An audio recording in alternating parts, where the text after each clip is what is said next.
Hello and welcome. I'm your host Elizibar. This is Barbaric, the Harvest Blades, number one shot. Because, it can't just be Barbaric number 4. I mean, even like the fourth regular Barbaric book, hold on, I got it over here somewhere.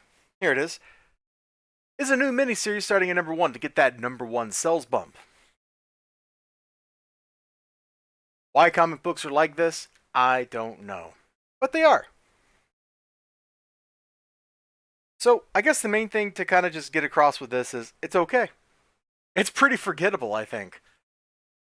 But it's okay. We start off with our hero, and he's telling a story, but we don't know he's really telling a story. I mean, there's narration boxes and all that.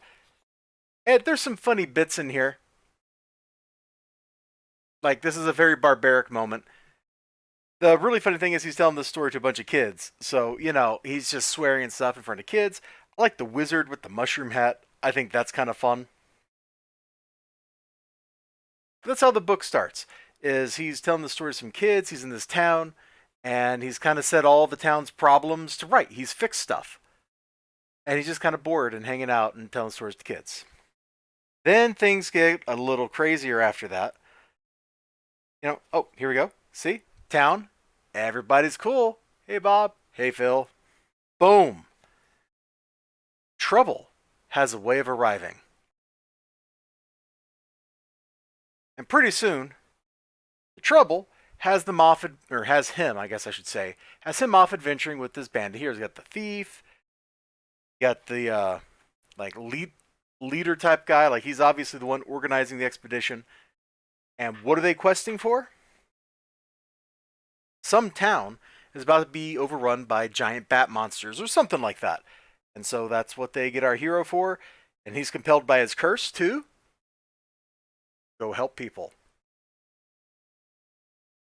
So you can kind of see from the way the book looks here, we're not shying away from the usual barbaric stuff. So there's blood and guts everywhere. It's a gory book. There's some naughty stuff going on in there. And I'm trying to think, like, is there even anything for me to really comment on? I mean, you know exactly where this is going over here, especially if you look in the bottom right corner of the screen. And there's stuff that's just meant to be kind of funny and not so heavy and serious. We'll just flip back here, I guess, for right now. I think the one thing this book does is it helps expand the world a little bit. So it's not just our hero and his axe and some town, which was basically the first miniseries. Here we're like, hey, there's this big world out here.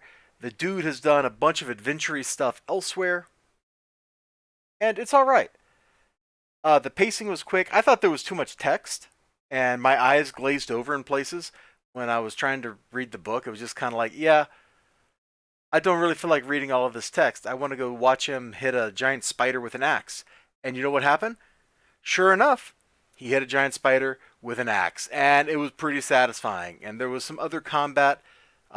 There's a twist or two as the book goes on, which are pretty satisfying twists.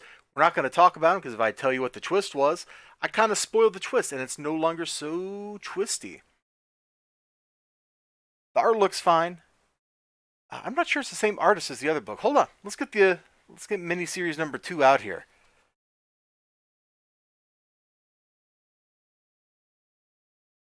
Does not appear to be the same artist. Well, that certainly explains some stuff. Because I was like, man, the art in this isn't as good as I remember the art being. And I guess that sure explains why. So this is okay. If you like Barbaric, you're probably going to enjoy this. I imagine that I'm pretty much going to forget that this exists about 10 minutes after I finish this review video. And yeah, that's kind of how I feel about it. Also, there's a funny bit. Can I actually show that? Hold on. There weren't any Ghibli bits flopping around, were there? No, it's actually safe for YouTube. There's his throne, his royal chambers or whatever. Hubba hubba. You call this a royal chamber? It's nothing more than a common brothel. So you can definitely see, like, the barbaric attitude is 100% there. Like, there's no getting around it. This book is definitely written by the same people with the same tone as the other miniseries, or as the miniseries, or the other issues of Barbaric. Why do you all make this so complicated? It should be Barbaric issue 4. Title of the story: The Harvest Blades. Like, comic publishing. What are you going to do? Anyway, you all have a great one, and I sure hope to see you again next time. So until then, bye bye.